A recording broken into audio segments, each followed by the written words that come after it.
Hi! We need to talk about YouTuber subscription services.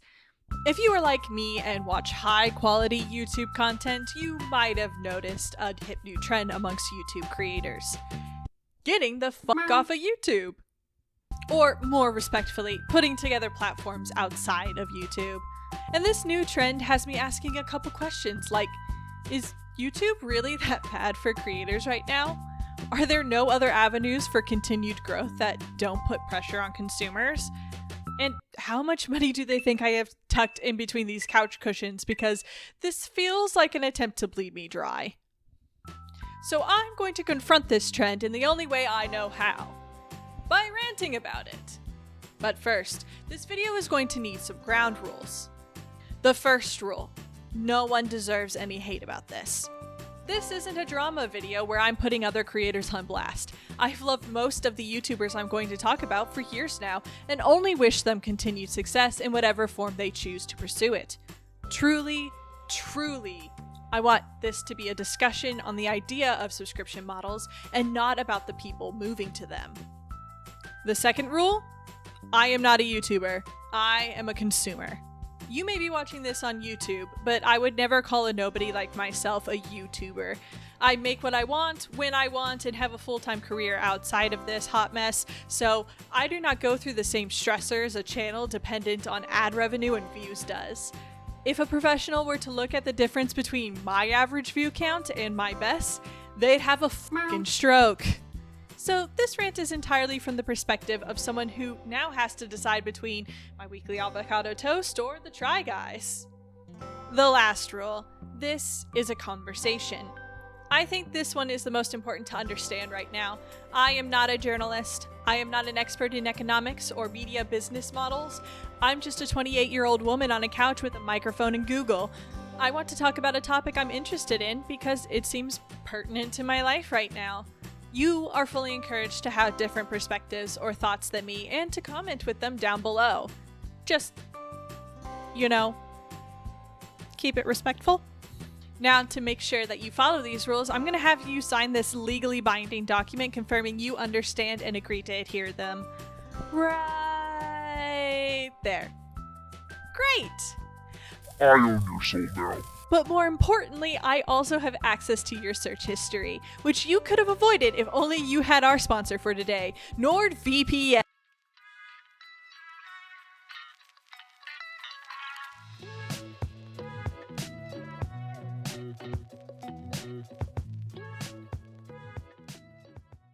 The first step to talking about subscription services is to talk about what we've done before. But I'm pretty sure most of us have been around long enough to remember the history of YouTube, so I'm going to speedrun this part. Ready? Time me.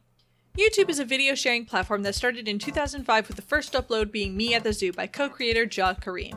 It wasn't the first video sharing site, as Vimeo had been founded 1 year prior as a side project for college humor, but it was highly successful immediately with 8 million videos watched a day by the time they officially launched the website in December.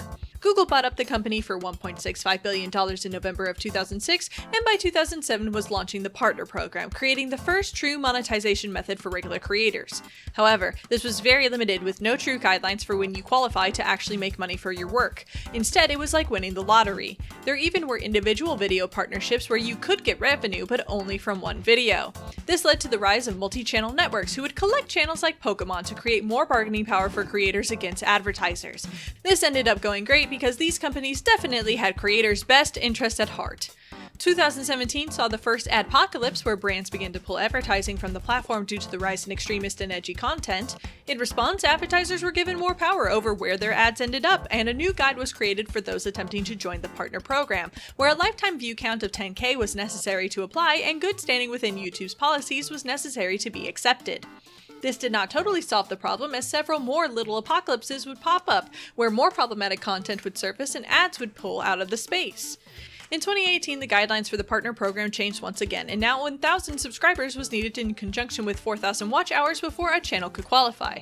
With the additional caveat of 10 million short views as a substitution for 4K hours, this guideline has stuck and is the current threshold. However, YouTube has expanded to more avenues of monetization. In 2011, YouTube added live streaming to select partners, and since then it has grown into its own beast with custom monetization in super chats and super thanks.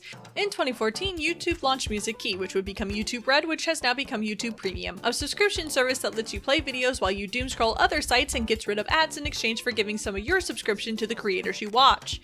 In 2018, YouTube added channel membership, allowing for fans to pay extra to specific creators in exchange for perks. Also in 2018, YouTube tried to emulate Snapchat and Instagram stories with short-form content, YouTube Reels, but quickly failed, only to try again in 2020 with the current iteration of YouTube Shorts. YouTube has also implemented YouTube Shopping for easy binge shopping, a podcast section that still is videos but somehow not video, and a mobile game section for great hits like Mob Control, HTML5, and State.io. And all of this is topped off by a new war against ad blockers, where YouTube is forcing consumers to watch ads or go to their premium subscription through throttling video load times, blocking videos on ad-blocked browsers, and banning third-party apps. And that is the total and complete history of YouTube, leaving out no important parts of its history. Time. Wow. I think that's a new record. Okay, so obviously this little history doesn't take into account any nuance in the almost 20 years of YouTube we've had, but I wanted to impress upon you just how tumultuous this landscape has been for creators. It started with no money, then only the privileged few and those who had corporate backing were able to monetize, and then too many people were granted monetization, leading to more censorship and restrictions on content, which leads to now. YouTubers who have made content creation their full-time job have developed strategies for profiting the most from the YouTube website. Creators now split into multiple channels when they have content too distinct from each other to satisfy the same audience. Most have dabbled in streaming on other services like Twitch and Kick to increase their reach with a simpler format. Thumbnails have evolved from boobs meta to the exaggerated face meta, with channels now changing thumbnails after posting to increase the amount of clicks. And that doesn't even take into account all the monetization strategies YouTubers have been employing outside of YouTube. It started with merch, then conventions, then every YouTuber and their mother had a book deal, then they all went on tour, and now we have ticketed live stream events. Patreons have been started, sponsorships move from sellout taboo to the norm, and products like art boxes and board games bring merch to another level. When we take a look back, we can see that monetization and the YouTube business have always been evolving. And YouTubers have always evolved because they need to adapt to survive. And the harshest of nature's pressures is the algorithm.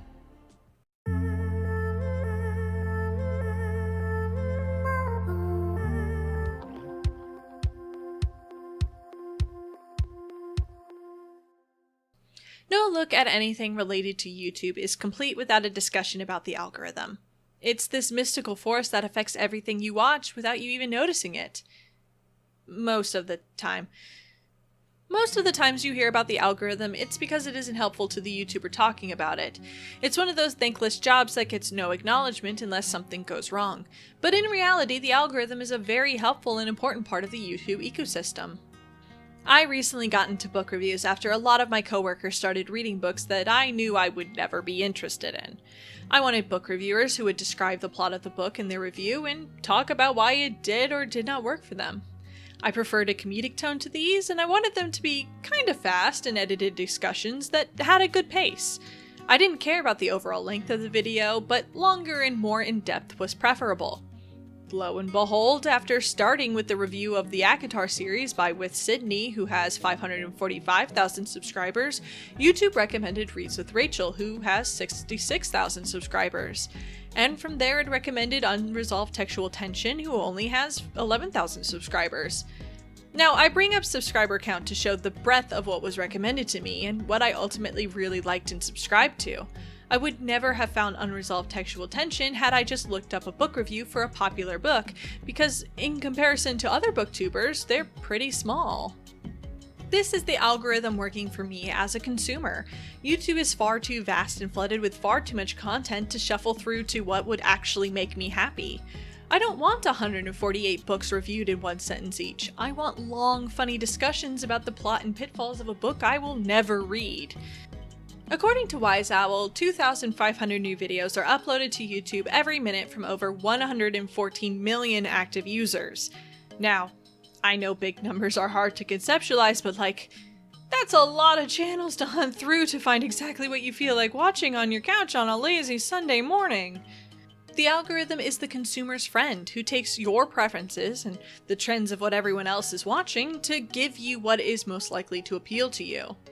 But that isn't to say that it's always perfect. It's a computer, not a person, and it can't pinpoint exactly why you like one creator over another. It can only guess based on your watch history and other consumers' watch histories that seem to reflect yours.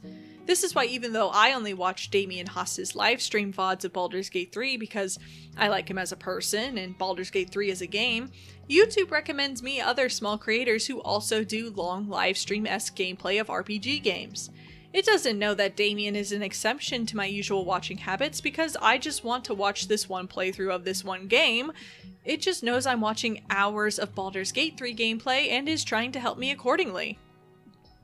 In the same vein, it can try to promote things I don't care about because it's trendy for most other YouTube consumers. I'm going to get Corridor Digital's new video because it has millions of views, and that's a great indicator that I might like it, even though I've completely ignored them after they tried to make animating with AI a cool thing. I don't watch content too similar to Corridor Digital anyway, but it's still going to show up. When creators talk about the algorithm, though, they aren't typically talking about it in the same way I am. The algorithm presents content to consumers in an attempt to keep us happy and on the platform, and for YouTube creators that means prioritizing content that is more generally appealing and a bit longer. So videos like Circle Tunes in a Nutshell series, which are very funny and animated beautifully, but are only 1 to 2 minutes long, are going to suffer versus Marques Brownlee's Cybertruck Review, a longer and more general audience-friendly video. And an important bullet point to this fact is the algorithm's favor is not a measure of quality. Both Circle Tunes and Marques are doing great work in their respective niches. The algorithm isn't saying animation is lesser than electronic reviews, but the algorithm works for YouTube, and while it certainly has gotten better at providing more variety in its selections, it has a job, and that job doesn't include giving every YouTuber a fair shot no matter the content. Over time, the metrics that govern the algorithm have changed, and it is never truly known how the algorithm works because once the full secret is out, the algorithm will be ripe for abuse by bad actors. But it has been observed that views, likes, comments, video length, click rates, and watch time have all fluctuated as factors affecting the virality of a video. And when your business is built on consumers seeing your video, it can be stressful not knowing what parts of the video are putting you in the sweet spot for promotion to the general audience. And that's why we get videos from channels that can seem to a subscriber to be doing really well in comparison to others, talking about how they have to change their business model because the algorithm no longer supports their content. This unseen hand of YouTube that creates opportunity for some can never give opportunities to all. For every 1 million videos promoted to me from 1 million new channels I've never seen before, there are 113 million other channels that got passed over that I cannot even begin to comprehend. It is entirely possible that I still haven't seen a video from someone who will be my favorite creator of my entire lifetime because the algorithm doesn't see the right amount of likes or watch hours for the channel to be promoted to me. You might also be in the same boat because this is the first time you've ever heard of Fallen Gale, your new favorite heavily infrequent ranter channel. But the YouTube pool is just too big to work otherwise. I will never see 114 million videos. If I watched 114 million 1-second clips from every possible channel active at this moment, I would spend the next 3 years, 224 days, 10 hours, and 40 minutes just watching YouTube. And by then another million channels might have been created. It is impossible to guarantee your content makes it in front of every YouTube consumer. In fact, I was so certain that I had only seen a tiny fraction of YouTube despite being clinically online that I decided to do an experiment. I asked 5 friends of mine for their top 10 favorite YouTube channels, and I would compare them to mine to see how many matched or even how many I was aware of. And I say friends, but this is my core friend group. My husband, my brother, my best friend from college, a friend I've had since high school, and my brother's fiancé. If anyone in the world were to have similar taste to me, it would be these guys. They also are all around my age too, and in a similar life stage with none of them having kids. For a quick experiment, I think I picked a good group. And the data?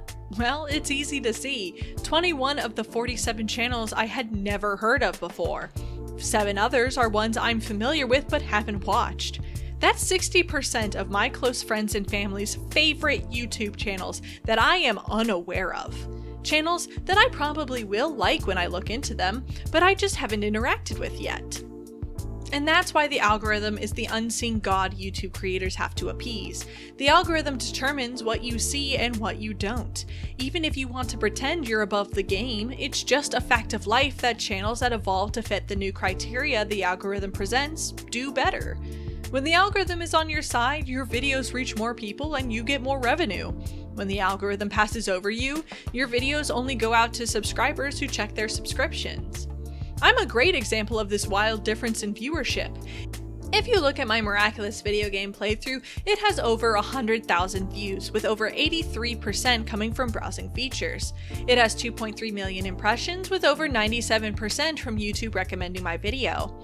Now, if you look at my April Fool's Am I the A-Hole video, it only has 267 views, with 56% coming from browsing features.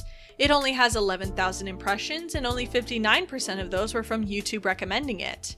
Now, I'm not going to sit here and complain about it, because I already knew that was what was going to happen. My long-form Miraculous content always does better. But I'm not a business, so I don't care about tanking my channel by putting out a 6-minute joke video about an obscure gaming genre. But if I did depend on ad revenue, the way I currently run my channel would be a death sentence. I would never be able to make the content I do because the algorithm doesn't know what to do with it, so it does very little. So now that we've tackled the tumultuous nature of YouTube's monetary past and the algorithm it depends on, let's work our way back to the present so we can finally talk about the actual topic of this video: subscription services.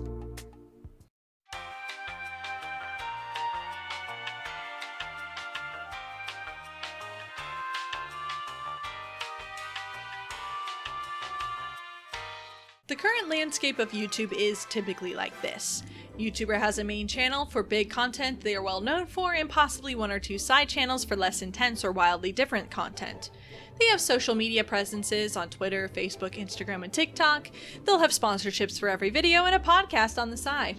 They most likely also have a Patreon or membership for hardcore fans that typically gives them first looks at new content and access to an exclusive Discord.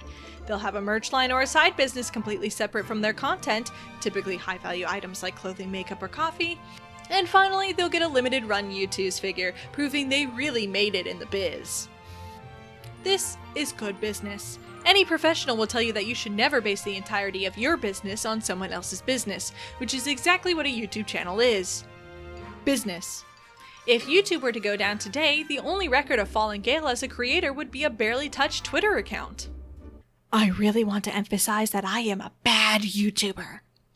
By putting content on other platforms and having multiple streams for monetization, the content business can become more stabilized, which is most content creators' end goal, a consistent stream of income that makes this a viable full-time job. And this is especially true for content creators that grow to have editors, producers, art teams, cast members. Frankly, any operation that becomes the main source of income for multiple people is driven by growth and stability. I believe this is the main cause for the subscription service phenomenon, because if you look at the channels moving to this new monetization method, they all tend to be channels focused on big productions, with expensive sets or activities and big casts and crew. These aren't your average white guy in a room by himself talking about something mildly interesting for half-an-hour videos. This is content trying to be TV quality, but TV quality requires predictable TV budget spending. Ad revenue by nature is unpredictable. Certain seasons are filled with advertisers spending every dollar they have to get as much eyes on their products as possible, while others are practical monetary deserts where everyone is forced to shell the same product because that's all that's left. 100 grand gone, download Raid Shadow Legends, subscribe. A moment to thank our returning sponsor, Raid Shadow Legends. Enter Raid Shadow Legends. Epic gameplay with Raid Shadow Legends. Unity Games, Sid Slender, The 8 Pages, Raid Shadow Legends. Raid Shadow Legends. Raid Shadow Legends? Isn't that the free-to-play battle MMORPG where you— Oh, Raid Shadow Legends! Never heard of it? Where have you been?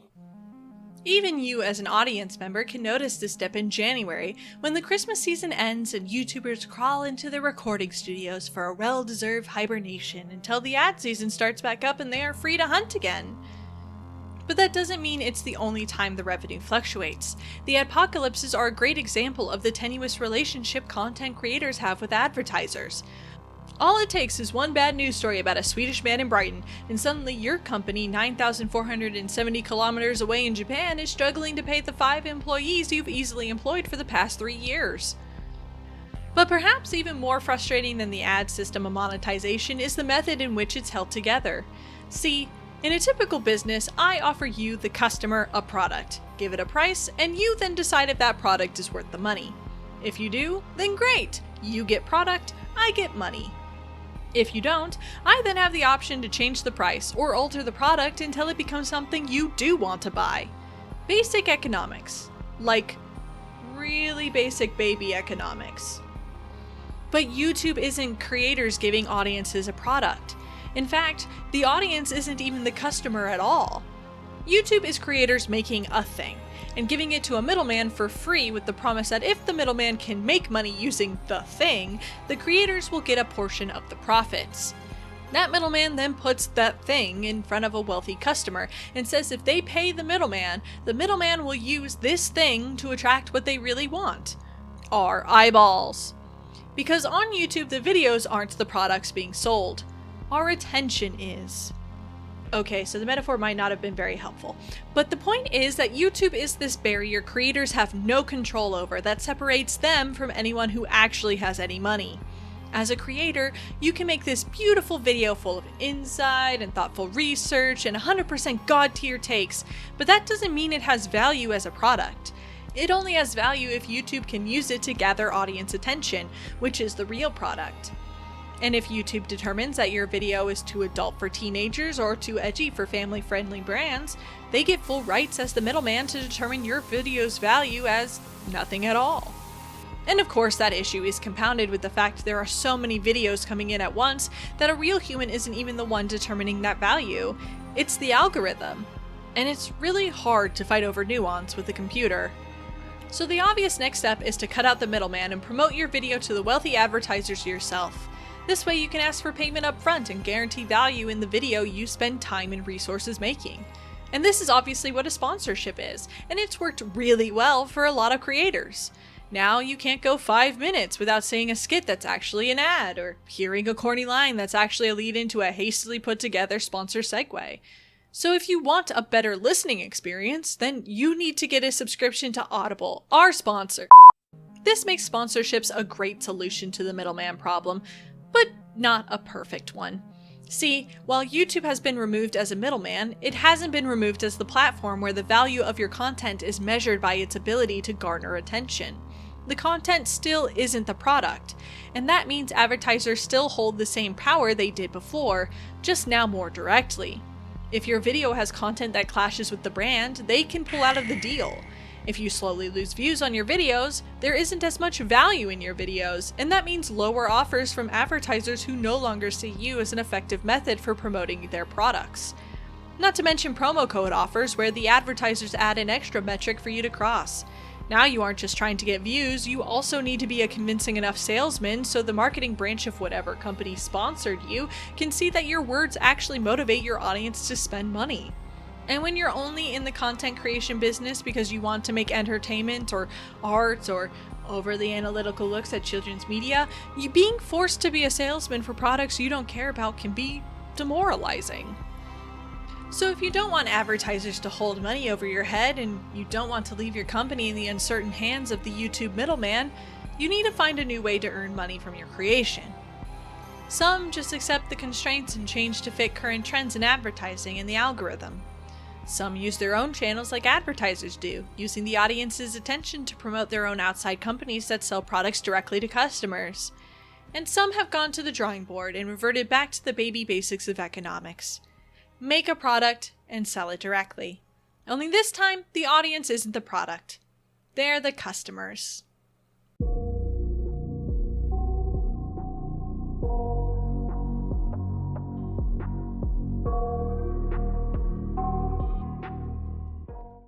The most reliable source of income is generational wealth.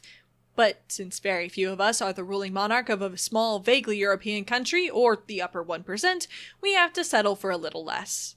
For content creators, that means getting paid directly from the people who watch your content. This concept isn't new. Twitch subscribers, YouTube membership, Patreon, content creators have been offering perks for direct payment for a while now. I think Patreon is the closest to the subscription service model, with monthly payments for exclusive content previews and other perks. In fact, it's hardly different except for our old friend Mr. Middleman taking a portion of the revenue for hosting the Patreon site and the lack of resources to truly make it your own. So what about the subscription service itself makes it so different? Why is this even a topic worth discussing? Well, looking through the comments of any subscription service announcement, one of the obvious topics is money. So let's talk money. Gail is not a financial professional, and nothing she says should be taken as expert opinion. For financial advice, please refer to the nearest Magic 8 Ball for guidance. It will be about as accurate. According to USA Today and the United States Census Bureau, the median American household income in 2022 was $74,755, with the highest earners being between the ages of 35 and 44. The lowest earners were 16 to 24-year-olds, making on average $21,000 less than the median earnings for all ages. 24 to 34-year-olds did a bit better, making only $3,000 less than the median salary. Which is to be expected. At 24, you're just starting your career. You are in an entry-level position, gaining the experience to work your way up the corporate ladder. There aren't a lot of millionaire 22-year-olds outside the entertainment industry. However, that doesn't bode well for YouTube's main audience, which happens to be 15.5% 18 to 24-year-olds and 21.3% 25 to 34-year-olds. That means a third of the total American users of the platform make on average less than $56,000. And I'm gonna be honest, I don't think these guys are pulling a majority 44 and older audience. But let's stick to the median household income of $74,000 for a theoretical family. Let's call them the Geltons. According to the U.S. Bureau of Labor Statistics, in 2022, the average housing cost per year was $24,298. So the Galton family now has $50,000 to spend this year. No worries, they just need to put some away for food, then for car payments and transportation, healthcare, education. Oh no, I forgot the Galtons have kids. You know they are in that key 24 to 34-year-old demographic, which means childcare for their one kid, which a smart asset study found to be $9,000 annually. Never mind toys and care products for their child and the pets they might also have, which means the Galton family has around $11,000 at the end of the year. $11,000 not including savings, emergency funds, and basic choice of life like the occasional video game or movie. How is Fally Galton supposed to buy the high-end gaming computer of her dreams with less than $11,000 a year as disposable income? Now, I'm not going to claim this is the average experience. First, I didn't even touch the wealth disparities based on race, which is a much bigger topic and can have huge implications depending on your audience's demographics. Second, the hard part of working with other people's numbers is the context gets muddled as more people try to interpret it. Take this meme, for instance. Given that I just told you the median household income was $74,000, this might look very convincing, but it's actually a mix of confusing numbers and bad understanding of data.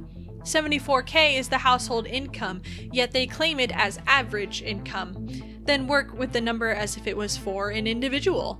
That changes a lot of context because average household income takes into account households where only some of the adults work. This prevents people who cannot work due to disabilities, age, or family circumstances, along with those who are currently unemployed, from bringing the overall average down. Also notice that the Census Bureau uses median while the Post uses average, or mean. This also changes the context of the data because the median is the middle of everyone, regardless of how much variation the highest and lowest earners have, while the mean is heavily skewed by outliers like billionaires or the unemployed. So, next time you see an anime girl in a meme trying to tell you about statistics, do your homework to make sure she isn't lying to your face. Now back to my calculations.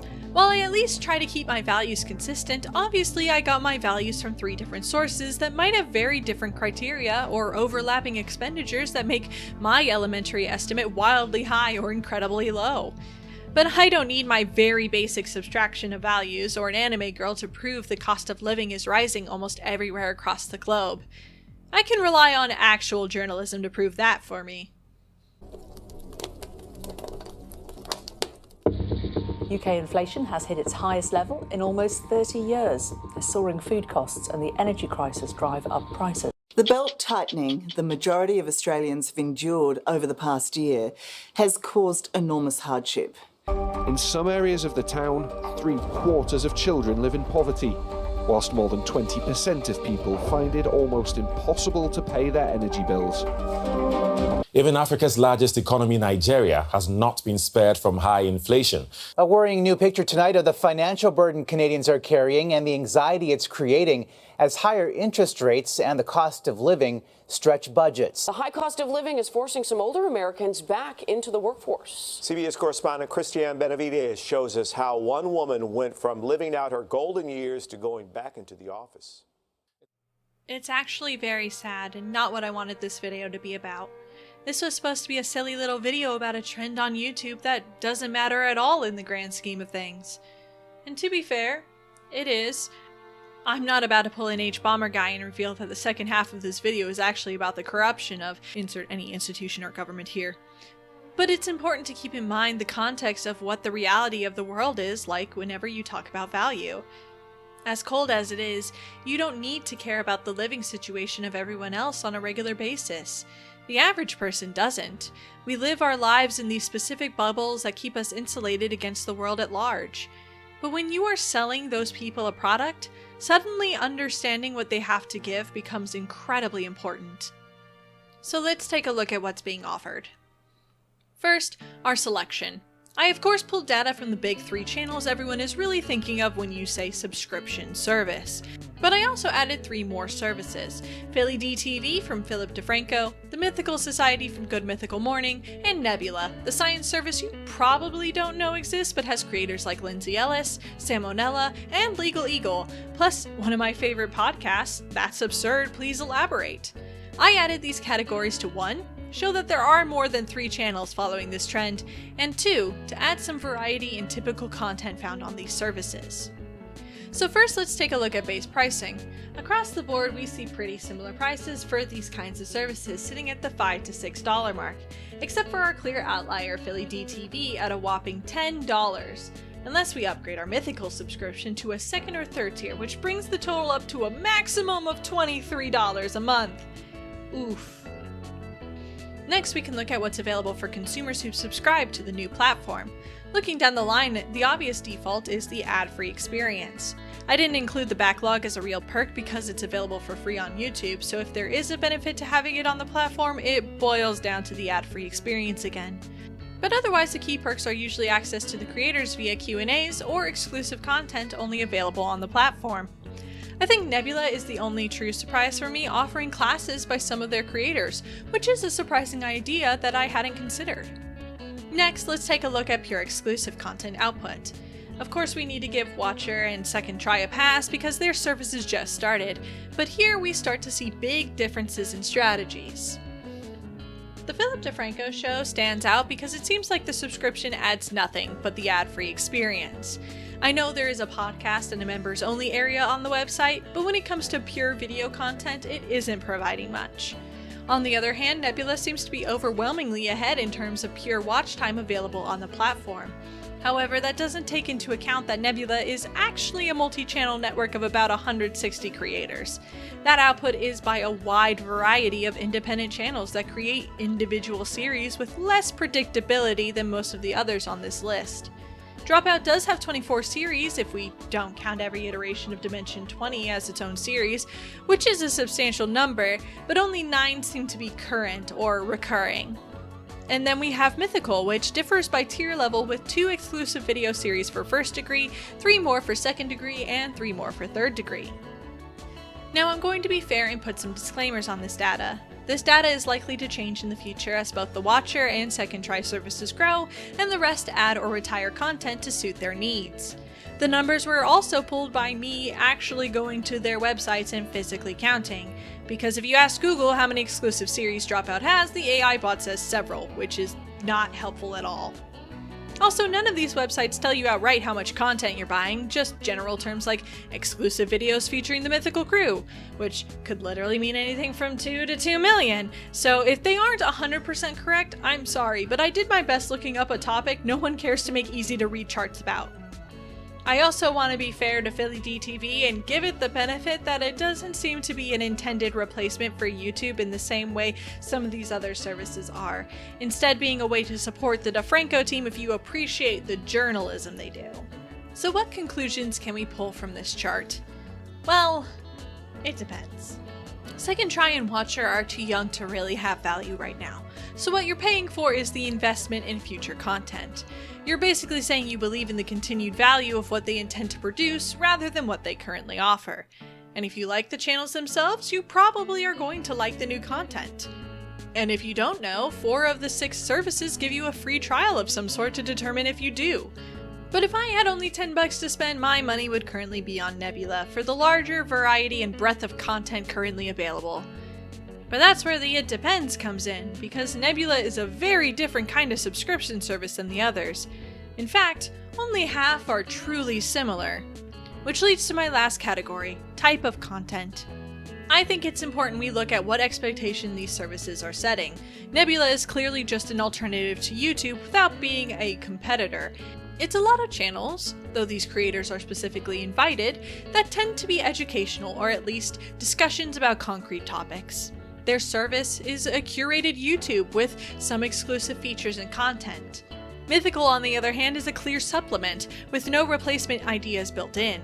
You aren't supposed to leave YouTube for the Mythical Society, but if you just want more, then the Mythical Society has different layers to give you more, including physical merch. But when we take a look at Watcher, Second Try, and Dropout, we see pretty similar types of content and strategies across the board. TV show content exclusively on one service. It makes sense to compare these 3 subscriptions to the other TV show content services, so let's bring in Netflix, Hulu, Disney+, and Peacock as a small selection of possible competitors. The prices are vastly different, but I think you all know where I'm going with this, so let's not drag this out. You are going to get so much more content for your money with traditional media streaming services. It's just an observable fact. Sure, the ad-free Netflix plan is $15.49 a month, which is triple the price of Second Try, but you also get 3,600 movies and 1,800 TV shows, which is, well, if I'm very generous and not at all realistic comparing one movie and one whole TV series to a single Try Guys episode on the YouTube channel, then it's 595% of their content output. Obviously, that's a stupid comparison that only really means even at my most absurd and generous calculation, none of the YouTube subscription services can compete with traditional television services. And I'd be remiss to ignore another complaint frequently seen on both Watchers and Second Try's videos, which is the conversion of price in other countries. YouTube is available in over 100 countries, with the largest audience not even coming from the United States, but India with approximately 476 million users, doubling the US count of 238 million. The next 2 highest markets are Brazil and Indonesia, with around 140 million users each. So I looked into the price of these YouTuber services and some of our traditional services in these other markets. For transparency's sake, the first problem I ran into was that both Hulu and Peacock don't have any availability in these countries, so they are eliminated from the list by default. Instead, I added perhaps the most relevant subscription of all, YouTube Premium, to the list. The second issue was the inability to find accurate pricing for our subscription YouTubers. I used a VPN to try and purchase a subscription while posing as being in another country. For some it worked, and for others nothing changed, so I have to assume that they intend to just use their US pricing in those cases. So on the chart, if there are 2 values, that means the website gave me the foreign currency value when I searched it up. Also, for transparency, I used Android Authority's prices for some of the traditional service data due to difficulty searching the internet in languages I don't understand. The article was written in February of 2024, so the pricing should be fairly accurate. And what we see when we look at the data is the clear understanding by traditional media that pricing needs to fluctuate depending on the market. For both Netflix, YouTube, and Disney+, the United States was the most expensive out of these 4 countries, with various decreases for the other 3. On the other side, we see that Second Try is the only service that offers a discounted rate for other countries, with Dropout charging more in Brazil than even the US. And that's one I got from them directly. Now, there can be multiple interpretations to this data. The value of the Brazilian real to the US dollar could have been changed, but the Dropout price has not been updated since. Watcher can have a faulty international currency system since nothing loaded for any of the 3 foreign currencies. Second Try could just really like India. I can only speculate, but this shows that there is a difference in some of the services in some of the countries that mimic the change in traditional media prices. It doesn't look great though. And this data is clearly faulty without one more category for context. The context I told you to keep in mind at the start of this section. Don't worry if you forgot, I'm throwing a lot of numbers and disclaimers at you, so give yourself a pat on the back for even making it this far. The last category is the monthly income for the average person.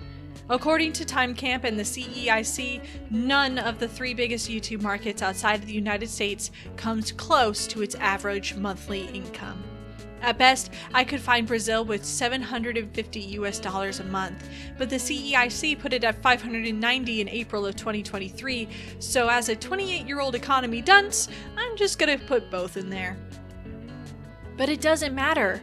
The power $6 has changes drastically depending on what country you reside in. And again, I want to be extra clear that this is not a complete look at the economic statuses of these countries. If you are interested in this topic, please do your own research or find actual economists and journalists who know how to fully encompass the situation better than I. I did the best I could in good faith, but as I said in the beginning, I'm no expert. This little dip into the value of subscription services is meant to show just how complex $6 can really be. And now that we've covered the surface level of how much value the subscription really brings for its price, we have to discuss another factor of the economy on a broader level: the ever-shifting world of scarcity.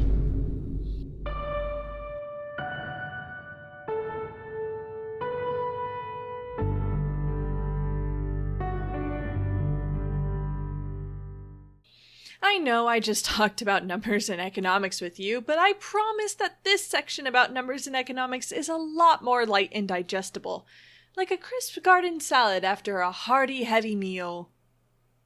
One of the first thoughts that came to mind after seeing both Watcher and Second Try move to subscription service models was, who's next? Is there going to be a Theorist.tv, Coffeezilla.tv, OfflineTV.tv? Because if one 10-year-plus YouTube channel thinks the only way to continue to survive on the platform is to leave it, then chances are many others are thinking it too.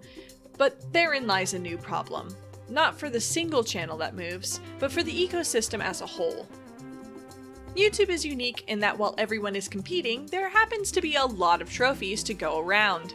Sure, some channels die and others fade into obscurity, but 55,000 channels have over 1 million subscribers. And that's because subscribing is free. Having 50 favorite creators is free. Watching an old Rachel Makesy video and then a Mogul Mail video is free. People are encouraged to spread out and experiment with content to find the many niches they fit into. While I only watch half the content to Smosh Pit, and I don't care about Game Theory's Poppy Playtime videos, I can still watch the rest of their content and subscribe without worrying about not getting my money's worth. There is no limit to the spread and amount an audience member can consume. With traditional media subscriptions, this isn't true. Now you are fighting for more than a view, you're fighting for every person's money, which can be a very limiting resource. Let's bring back Valley Gailton as an example. Her $11K disposable income comes out to $917 per month. If she bought every one of the major subscription services and Crunchyroll, $89.42 would be coming out of her pocket money every month. By the end of the year, $1,073 would have been spent on television media alone. Now for more specific but less plentiful content, she can spend more money adding our 6 examples to her budget for a total of $127.38 spent each month for almost $1,500 spent on video media in a year. I hope she isn't saving for a house down payment because it might take a while. And don't even talk about the Indonesian viewer, the cost of 3 channels alone has taken 9% of their total monthly income.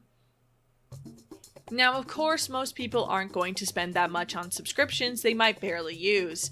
If you only have $917 a month, you probably are a smarter budgeter than that. So instead of having 14 subscriptions, you're going to pick up the few that actually interest you. And now those 14 are going to have to fight so much harder than the 114 million had to on YouTube, because there is a limit to how much any one person will spend. And YouTubers know they'll lose on pure content output. They aren't stupid. Even with backlogs and daily shows, one YouTube channel cannot outpace the sheer magnitude of content that can be bought by traditional streaming. So they're facing off in a different way, with quality. Game Changer, Travel Season, Smoke Show, all of these are attempts to add value to their respective services by making something you can't find anywhere else. They're relying on the strength of their talent and commitment to consistent high quality to separate them from the big services where you might have access to 1,800 television programs, but you only care about 50, and only 10 of those are actually good. Classic quality over quantity. The only problem is that if more channels make the switch to subscription services, they too will have to adopt this mentality. Then that will make a whole new sphere of competitors, ones that will be trying to win your dollars in the exact same way, quality over quantity. Only now there's so much quality content from an oversaturation of the market that the demand won't be able to meet it. Basically, if everyone moved to a subscription service right now, so many channels would die because views from people who also like other content couldn't be shared anymore due to lack of consumer funds. I am currently subscribed to 89 channels, and at $5 a pop, that would mean $445 a month on YouTube. That's just not feasible. And let's be honest, Dropout and Second Try probably serve a very similar clientele. They're both unscripted comedy programs with an emphasis on game formats. Trolley Problems, Make Some Noise, Escape the Kitchen, actually, these are all improv comedy game shows, and while they are definitely not copies of each other and are made with love, when flooded with 300 options of subscription services to choose from, audience members might choose to forego two of the same type of content in favor of getting a variety instead. I think of it in relation to Crunchyroll, the subscription service for anime that doesn't really have a lot of competition because other streaming services don't have the same pool when it comes to anime audiences. It stands out as a must-have amongst other streaming platforms because it is so unique there isn't really an equivalent. That has to be the new goal for anyone thinking of moving to a subscription service. You have to make your product unique enough to not be replaceable while also being approachable enough to attract as many people as possible. So while this might work incredibly well in the short term for the specific channels making the leap, I worry that having this become an actual trend would end up killing a lot of these channels, or at least forcing them to downsize and return to YouTube. And I don't want these creators to fail. I want them to thrive. I just don't see a future where everyone is comfortable spending all of their disposable income on glorified YouTube videos. I mean, the internet was already complaining about having too many subscription fees before YouTubers decided to join the market. But you can prevent yourself from falling into the trap of having way too many forgotten subscription fees with today's sponsor, Rocket Money. If you have gotten anything from this video so far, I hope it's the understanding that business is complicated, and the entertainment business even more so. These creators don't seem to have ill intent, but they are trapped between the rock of advertiser control and the hard place of the economy. And I'm sure they have actual experts in finance and economics coaching them through their options with sophisticated data analysis that leads them to believe this is the best move for their respective companies. I don't think any of them are watching this video going, "Oopsie, I totally didn't think of that when deciding this major change to my company. I should have asked this Fallon Gale chick for her opinion before I made any changes to my channel." But I made this video to process my worries and fears in the only way I know how. Because it's important to talk about these things, even when they're irrational. So let's do one more section before the end. One more look at the deep insecurities inside us audience members that puts us on edge when we hear our favorite creators are leaving YouTube forever.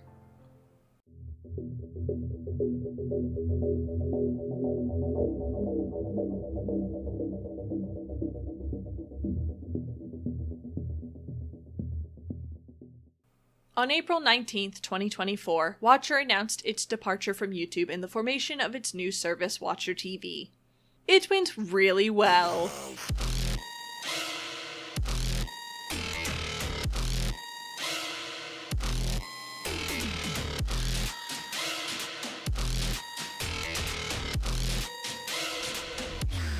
We messed up.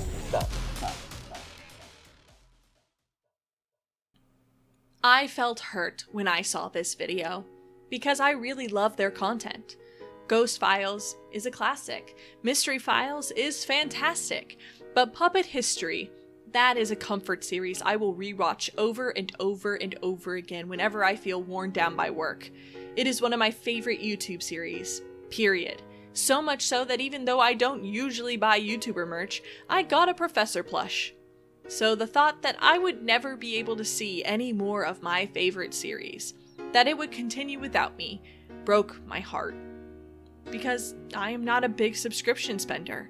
I have Netflix and Crunchyroll, and begrudgingly Disney Plus until I finish my pact with the devil. What I spend my money on instead is YouTube Premium, because I spend more time on YouTube than I do anywhere else. And I felt good about it because I got an ad-free experience while supporting the creators I loved.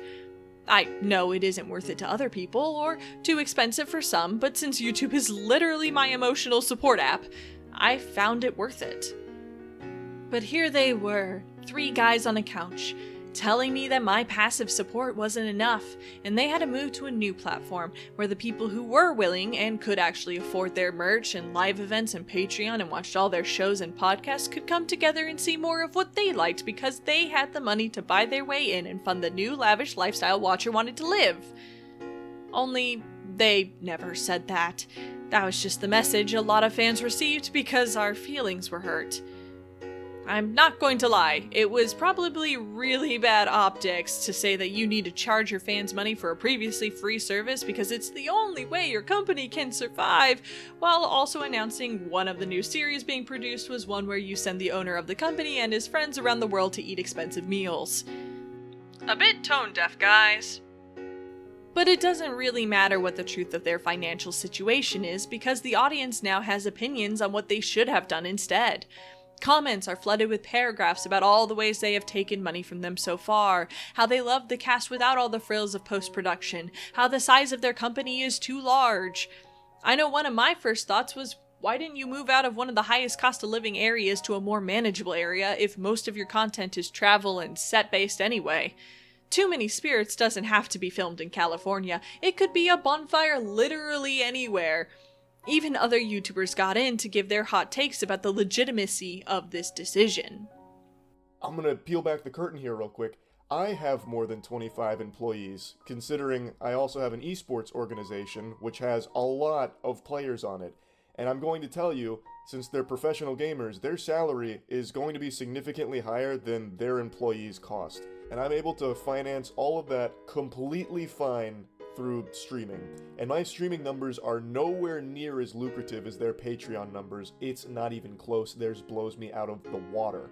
And I'm not exactly struggling with all of those employees for our esports org. And Watcher probably had long discussions with professionals about these topics in relation to their company. They probably looked at a lot of different options when it came to increasing profits. I'm not here to call them greedy, nor am I here to justify their actions. But the reality is that audience emotions took over the narrative and the actual reasons behind the change no longer matter. In fact, you can see it. Everyone points to the Stephen Lim line of anybody and everybody can afford the price, but that's not what he said. He said, We want to keep the price low enough where anybody and everybody is able to afford it, but it also has to support the things that we do here. So that was the number that just made the most sense for the streamer. He's clearly not saying everyone can afford it, so it's fine. He's saying they had to make a call between cheap and supporting their new content, and this is the price they've settled on. But that second part doesn't get talked about. It's almost never quoted because the emotional reaction of they are so out of touch isn't supported by this extra reasoning.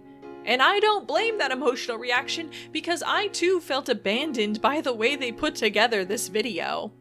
Second Try's video was a lot more specific, and they have had 2 podcasts and an extra video detailing all the reasons and thoughts behind this change. It is clear that Zach and Keith have a very specific narrative around this change they want to tell, how they struggled after the incident, and views tanked afterwards, so it was a do or die situation, and it looks like it worked. The reception around their video is generally very positive, with people either excited for the new cast and direction or comparing it to Watcher and being hyped to be sold the same thing they hated a month before. And guys... Look, like I said up top, I love every creator here, and I want nothing but the best for them. But I also said it's important to talk about the irrational feelings, even if you know they're wrong. So here is my irrational anger. All of these creators don't actually give a fuck about the fans who don't buy into their merch, products, live shows, or Patreons. If your only contribution is helping their ad revenue numbers go up, you are disposable and not part of the community. I don't care if you post on their Reddit every day. You aren't buying a ticket to the Without a Recipe live show finale, you aren't who they want to cater for. They are a business, and they are catering to the whales, the people who will continue to spend money on everything these creators put out because they're fans with disposable income to spare. That's why there is a third degree Mythical Society tier for $23 a month that gives you access to limited edition collectibles only if you've paid that price for over 3 months. No regular person is going to spend $276 annually for 8 exclusive series and 20% off merch. That's a tier for people with so much wealth they don't know what to do with themselves. And every one of these creators has basically boiled down their decision to wanting freedom from advertisers, and I'm over here wondering to myself, how bad does working with advertisers have to be where you would rather take money from the regular fans who love you over a heartless cold conglomerate who could lose $1 million and be no worse for wear? I get it, you want to create what you want, but you decided creation was your job, and every job has annoying rules that you have to follow to keep going. It's not my fault the one thing preventing you from having the perfect job is following advertiser guidelines, or making your own product, or changing to suit the algorithm. So why do I, a person with a regular job that also sucks sometimes, have to fund your rich assets so that you can have the career of your dreams with no strings attached? What makes you so special that you need me to fund you so you can travel the world and eat Michelin star meals, play Dungeons and Dragons and incredible sets and minis, and return to your $1 million home in your Tesla, while I collapse after working overtime for the past 10 months trying to make enough money to pay off student loan debt and maybe have enough PTO and funds for the honeymoon I still haven't been able to go on even though I've been married for 3 years. Okay, that got too real. It's time to calm down now. The truth is those feelings are irrational and unfounded, but so easy to believe because being pessimistic is easy. I have no proof Mythical's third degree membership is only there for whales. I have no proof Watcher or Second Try don't care about casual viewers and are making these decisions because it's easier to exploit audiences than advertisers. I have no proof that any of them own $1 million homes or Teslas. And in thinking about why I had these feelings, even though I had no proof for them, I came across a conclusion I wanted to share. When Netflix raised prices, I was mildly angry, but ultimately paid their new price. When Chick-fil-A was shown to donate money to anti-LGBTQIA+ groups, I just stopped going to Chick-fil-A. When Disney got the rights to Miraculous Ladybug from Netflix, I reluctantly sold my soul away so I could continue ranting about children's cartoons to my viewers. When a big, faceless corporation changes, it is easy to move on and accept the change is coming. When YouTubers change, it feels so much more personal. Like we, the audience, are involved in a way we aren't with other companies. I think this change in pricing, which is basically a glorified Patreon, feels so much bigger than it is because of the parasocial nature of YouTube. I don't even know who the CEO of Netflix is, but I know Sam Reich, and I know Steven, Ryan, Shane, Keith, Zach, and Rachel.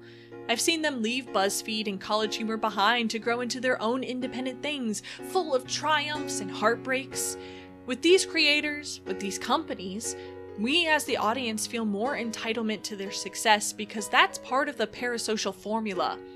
If you think about it in plain terms, no company survives without its customers. That's how the basics of capitalism works. But when a YouTuber says we couldn't do it without you, it feels more personal. Like it really was your effort as an audience member that built this company. They use words like support, which give the payment for services part of the business transaction a warm, fuzzy feeling of goodwill. And that feeling that this is a partnership where the audience is equally involved with the company creates the unreasonable expectation of ownership or say in these decisions. Some audience members feel entitled to the content they have always received, that the length of their involvement with the company has somehow increased their value as a viewer. In reality, it is true that every view was helpful to the company, but you gave them that view in exchange for something already. It isn't a charity view. You didn't watch a video despite hating it just so they could make 3 more cents. They made something you wanted to watch, so you watched it. And if you watched more, great, but that doesn't mean they now owe you for your time. The exchange of services has already been completed. None of these channels got better solely because audience members watched more content. They got better because the cast and crew worked hard to make the content better. I didn't give Keith the idea to eat the menu. I didn't invent Game Changer. No audience member put the idea for a Fantastic History game show run by a puppet into Shane Madday's head.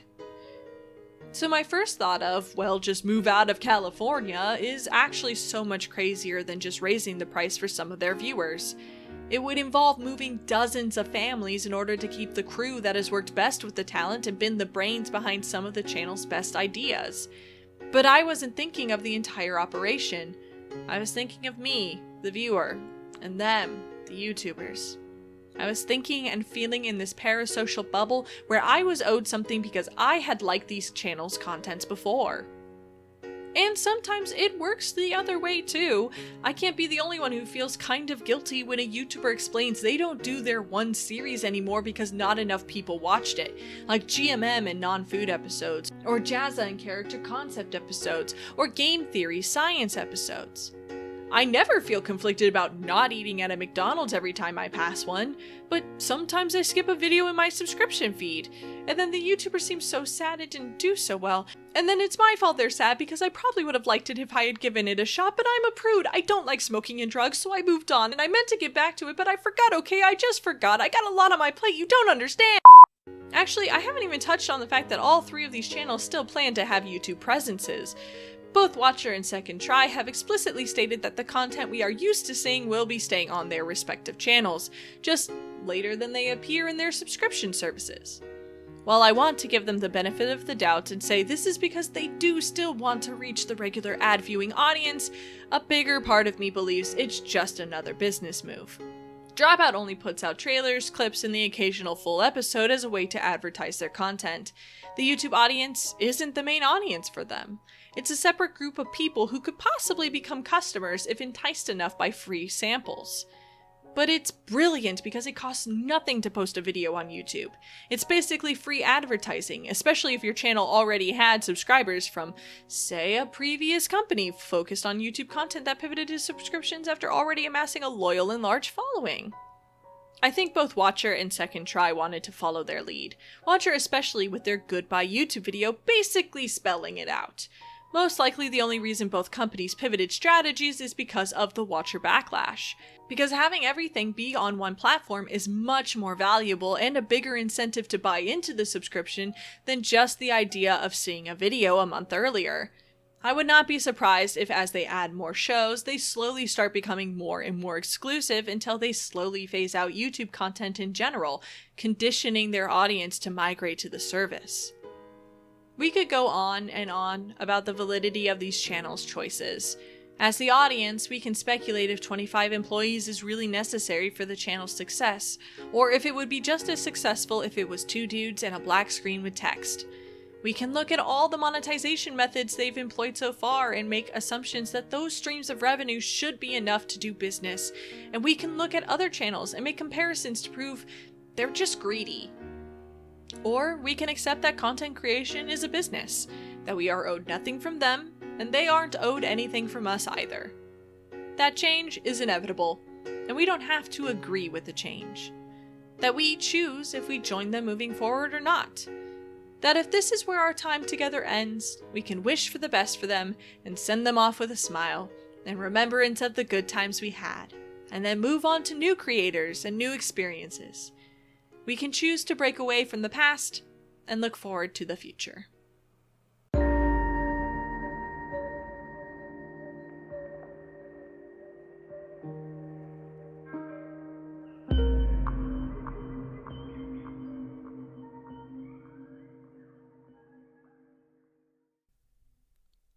After I made my first Miraculous video, I made a bunch of other videos that had nothing to do with essay content. I remember on one of those videos, a commenter left the advice that if I wanted to do well on YouTube, I should stop making the content I wanted and focus on the rant content everyone else wanted. They weren't wrong. There is a correct way to grow on YouTube. There are tricks you need to perfect, trends you need to follow, scheduling and frequencies you need to abide by. YouTube is not an impartial judge for art to be displayed. It's a pachinko board where any number of factors can be the reason your seemingly viral video ends up a dud. And you can only do your best to give yourself an advantage over the competition. I decided I didn't want YouTube to ever be my job. My goal has always been making whatever I want, no matter how little anyone else wants it. But for those creators who do decide to jump in and try to make their passion a job, I do not envy the hard decisions between their art and their wallets. I can only wish them the best and hope they know much smarter people than I. But I still feel sad that this is the apparent state of YouTube. That content creators with millions of subscribers and hundreds to thousands to millions of views can need money to the point they feel the need to leave the platform to get it. Or that advertisers are so difficult to work with that their money isn't worth the compromise anymore. I will never know the specifics of what caused these channels to make these decisions, but I know that I love YouTube. I love this ecosystem where people make the coolest things, teach the weirdest facts, and bring the greatest joys. It has its downsides. A lot of downsides.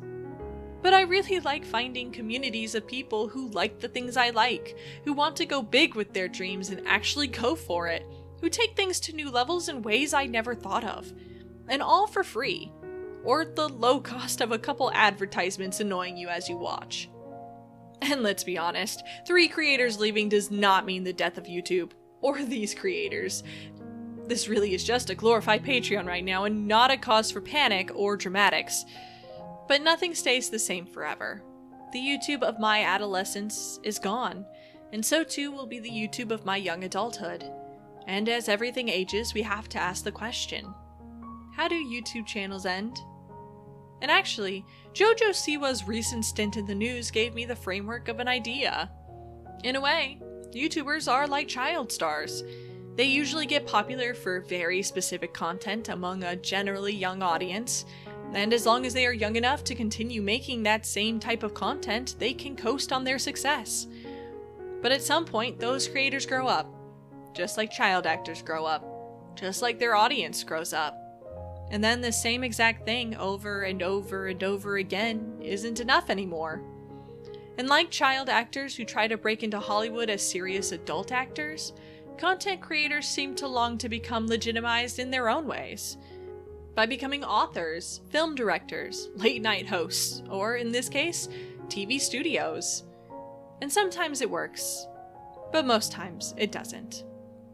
YouTube is just young enough to still have large question marks when it comes to how to age gracefully off the platform. The first content creators seem to fade with time.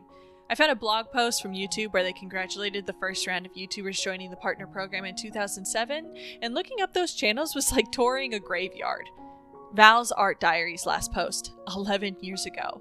Lonely Girl 15's last post, 7 years ago.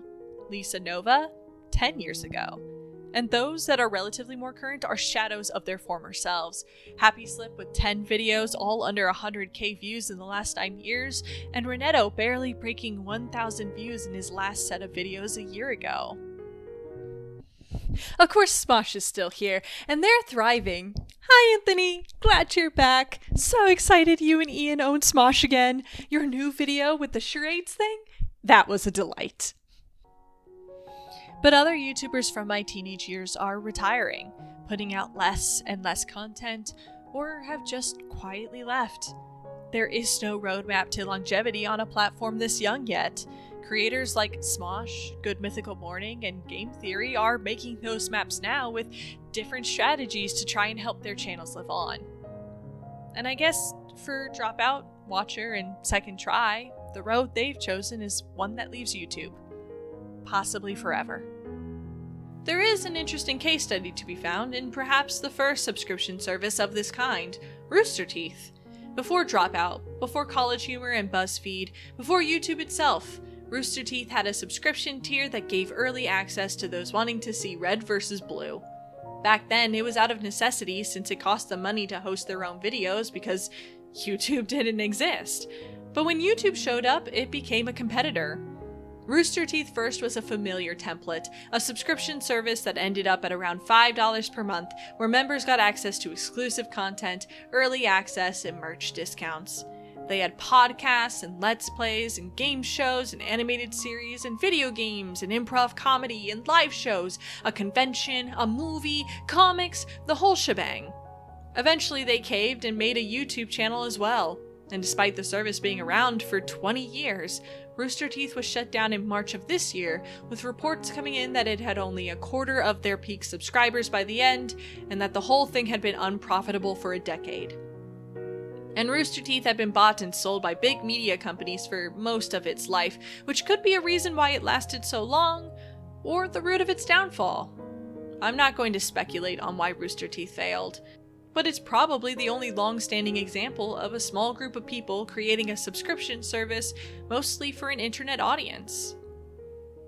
And I think a big takeaway from the existence of Rooster Teeth is the constant fight to innovate and create something unique without alienating your established audience. I mean, we can already see that change in Dropout's original lineup versus now. It started as scripted comedy shows and animations, along with Dimension 20 and some game shows, but now those animations and those scripted series are gone. I even tried looking for those comics and live chats from the original pitch video, and I couldn't find it anywhere, and Darling is actually subscribed to this one, so I had full access to their app. Their body of work changed to suit their new audience, and there is nothing wrong with that. But I wonder how long that can last. How many D&D streams, how many game changers, how many improv comedy shows before their audience just gets bored? Maybe never. They are very entertaining, and Brennan Lee Mulligan is one of the preeminent dungeon masters of our time, so maybe he can carry the entire service on his back if need be? Looking at Rooster Teeth, it could be that the spread to too many projects is what did them in. Maybe it was being sold to bigger companies that didn't care about the audience in the same way. Maybe it was the scandals. Maybe it was just time, and the audience grew up and moved on, but a new audience never came to replace them. I don't know. But for these YouTubers moving outside YouTube, Rooster Teeth might be a warning of things to come, or a lesson in things to avoid. I do believe YouTube and parent company Google need to start thinking of better ways to compensate creators, rather than increasing intrusive ads on audiences. I would like the algorithm to be more kind and predictable. I would like shorts to stop flooding my feed because they are just a bit too addictive. I would like the cost of living to go down in every part of the world. Please. Because I want this version of YouTube to exist in the future. I want it to be a diverse place of ideas and entertainment where people from all over the globe can share their passions. Sure, in this theoretical, I'd also like it to be free of radicalist ideologies like red pill alpha males and prank channels, but I want it to be free and open, where new content that isn't the same as every other video can thrive, and both new creators and old can benefit from money taken exclusively from the hands of corporate billionaires. I truly feel my life has been enriched by some of the content I've watched on YouTube, and I hope future generations also get to experience this same breadth of art. Because YouTube can be beautiful, but it needs its best creators to stick around for it to remain beautiful.